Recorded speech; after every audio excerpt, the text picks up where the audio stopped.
What's up, Ragin Nation? How's it going? This is Alex Yu, and you're watching a Ragin Ronin review. I got a review for you. Recently, I saw Logan Lucky. It's the latest film from director Steven Soderbergh. Steven Soderbergh is, of course, most known for his work on the Oceans trilogy. I'm talking about Oceans 11, 12, and 13. I liked Oceans 11 a lot, but I didn't like Oceans 12, and Oceans 13 was good. I also liked Contagion, and I've seen a number of films from Steven Soderbergh, but they're really not my cup of tea, and I'm not really sure why. I recognize that they're good films, and in fact, a lot of them are very, very highly praised, especially on Rotten Tomatoes. A lot of critics love his films, but I don't know what it is. There's something about his films that are really not for me, and that's why I really only liked Ocean's 11 and Contagion, despite the fact that I've seen a lot of his films.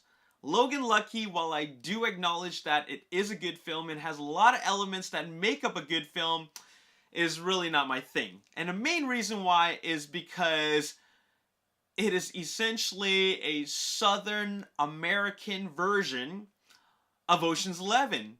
Instead of robbing casinos in Las Vegas, you basically have a bunch of hillbillies robbing the NASCAR, the NASCAR races, and that's what it really is. The formula is exactly the same as Ocean's 11, and I just couldn't help but compare them because everything, I mean, the way this film is played out is entirely, almost exactly the way it is played out in Ocean's 11. You have the establishing of the fact that they want to do a robbery. You have the scenes where he's gathering up the characters. You have an extended scene of how they're going to make it happen, and then it takes you to the very, very end where it all comes down. Really, just like Ocean's 11, it's a big build-up towards the finale, which is actually, I think it's more emotionally satisfying than it is visually satisfying, if you understand what I'm saying, because it's really not a big process. There's a lot involved, but it's more about the characters' motivations, and I think that that's what makes this a good movie. But for me, I just wanted to see more out of it. So maybe it's my expectations that really made this film less enjoyable for me.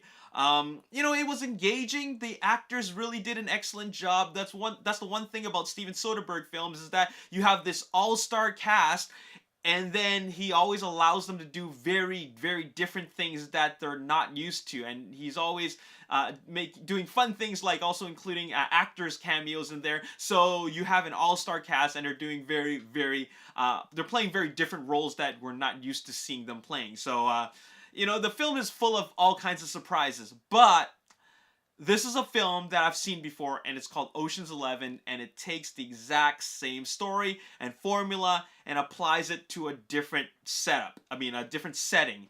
And that's why I feel that is really not for me. If you have never seen Ocean's 11, then maybe you will like this film more, but I just couldn't help but keep on comparing it. So essentially, they're the same movie. This is basically a fourth heist film from Steven Soderbergh, and if you've seen Ocean's 11, I think you pretty much know what's going to happen. They just change things up a little bit to make it more appropriate for this setting. Anyways, I mean, it is good for what it is. If you treat it as a standalone film, which you really should, you will most likely give it a higher score, but I'm going to give it a 7 out of 10, just because, honestly speaking, it lacks originality in its concept. And it's basically Steven Soderbergh copying himself. And really, that's all I got to say in this review. I'm going to give it a 7 out of 10, and I think the best part about this film really is the acting. The characters that these actors play, and the performances from these actors, that's the part that really, I guess, is the most engaging part about this film. And there you have it. I mean, we got Channing Tatum, Adam Driver, Daniel Craig. They're all playing roles that are very different from what we've seen in the past, and that in itself can be worth the price of admission if you're really looking for some really out there performances from these actors where they're doing something entirely different from what they've done before. Anyways, that's all I gotta say in this review. I'm gonna give it a 7 out of 10. I recognize that this is this is a good film, but it's really not my cup of tea.